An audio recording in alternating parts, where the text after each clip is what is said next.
회사원인이 돼. 여러분 새해 복 많이 받으세요. 자, 8박 10일의 출장 마지막 편입니다. 태국 방콕, 라오스, 비엔티엔을 거쳐서 마지막 출장지 부탄으로 향하고 있습니다. 저는 부탄에 이번이 네 번째 방문인데요. 부탄으로 갈 때는 늘 방콕에서 새벽 비행기를 타고 이동했어요. 약 4시간 반이 걸리는데 이렇게 오래 걸리는 이유가 인도를 경유하기 때문이에요. 그래서 부탄에 가실 때에는 경유하지 않는 비행편을 알아보시는 것을 추천드립니다. 부탄 가실 때는 무조건 왼쪽 윈도우 시트를 잡으세요. 이 엄청난 설산들을 볼 수 있거든요. 저게 다 구름이 아니고 다 산이에요. 구름보다 산들이 더 많이 보인다 싶으면 이제 부탄 8호공항에 곧 도착한다는 뜻입니다. 자, 저기 보이시나요? 저기 작은 골목길 같은 곳이 활주로입니다. 저기에 랜딩을 해야 돼요. 사실 부탄 처음 왔을 때 좀 많이 쫄았어요. 라오스 프로펠러 비행기 탔을 때도 그렇고 뭔가 굉장히 쫄보 같아 보이시겠지만 사실은 전혀 그렇지 않습니다. 저는 상남자입니다. 부탄 항공 파일럿들은 이게 엄청난 실력자들이어야만 할 것 같더라고요. 막 산 사이로 막 가다가 산 사이로 급격한 턴을 해서 저 골목길 같은 활주로에 랜딩을 해야 된다는 게 엄청난 고난도의 조종 능력이 요구되는 것 같습니다. 자, 날개가 저 산에 나무에 살짝 부딪히면 그냥 바로 추락할 것 같은 그런 공포감이 들긴 하지만 뭐 괜찮습니다.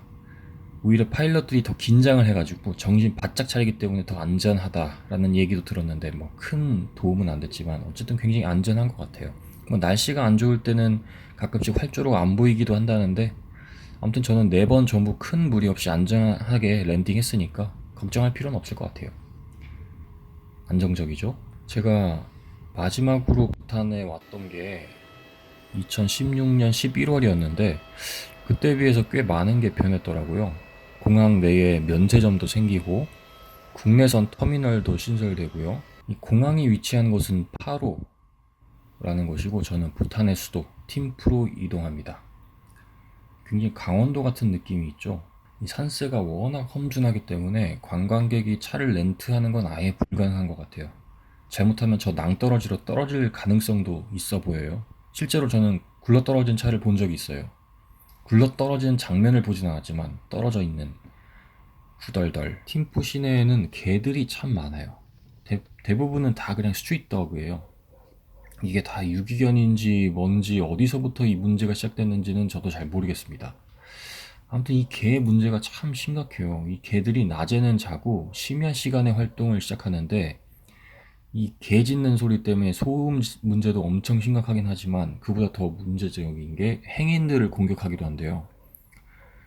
그래서 이 부탄 정부가 여러 조치들을 취하고 있긴 한데 문제 해결이 쉽지는 않다고 합니다. 게다가 살생을 엄격히 금하고 있는 이 부탄의 문화 덕분 혹은 때문에 이 문제가 더 심화되고 있다고 하네요. 네, 이게 부탄 교육부 건물이에요.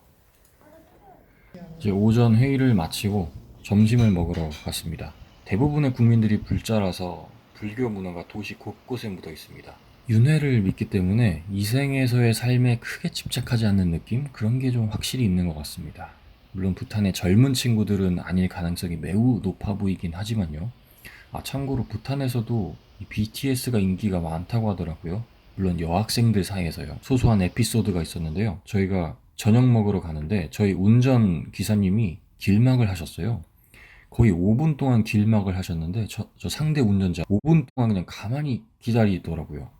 우리나라였으면 뭐 난리 났을 텐데 뭔가 느긋하고 서로를 배려하는 그런 마음이 느껴졌습니다. 이게 인도가 잘 없더라고요. 부탄이 인도 옆에 있는 나라이긴 하지만 왜 인도가 없을까요? 인도가 없어서 좀 불편했어요. 네, 존발라 식당입니다. 트립어드바이저 1등 식당이어서 갔는데 뭔가 이름처럼 다른 식당을 다 발라버리는 엄청난 맛일 줄 알고 많이 시켰는데요. 밍밍한 잔치국수, 뭐 볶음밥, 볶음면, 뭐 떡볶이 소스에 감자, 만두 뭐 이런 거였는데 뭐 그다지.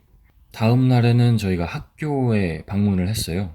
손님을 대접할 때는 이 아라라는 술을 주시더라고요.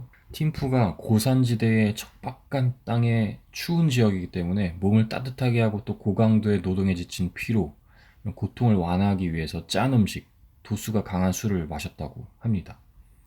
담배도 많이 피우곤 했었는데 요즘엔 정부가 적극적으로 금연 캠페인을 실시하고 있더라고요. 엄청나게 큰 불상이 있습니다. 이 주변이 좋은 게 이제 부탄 팀푸의 시내를 한눈에 볼 수 있다는 점이 굉장히 매력적인. 일종의 관광지죠. 팀푸에서 갈 만한 얼마 되지 않는 관광지입니다. 마지막 날 저녁에 좀 부탄 팀푸의 좀 핫한 레스토랑을 가봤습니다. 실내 인테리어 굉장히 깔끔하죠.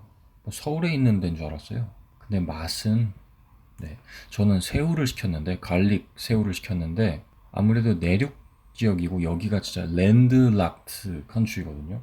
그러다 보니까 해산물이 굉장히 비싼 것 같고 해산물 관련 음식도 발달하지 않은 것 같아요. 밥을 먹는데 갑자기 정전이 됐어요. 신기한 경험이었죠.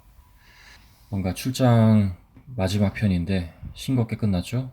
마치 어제 스카이캐슬의 결론과 같은 그런 스토리 전개를 모방해 봤습니다. 이 설산들을 보면서 느끼는 바 없으십니까?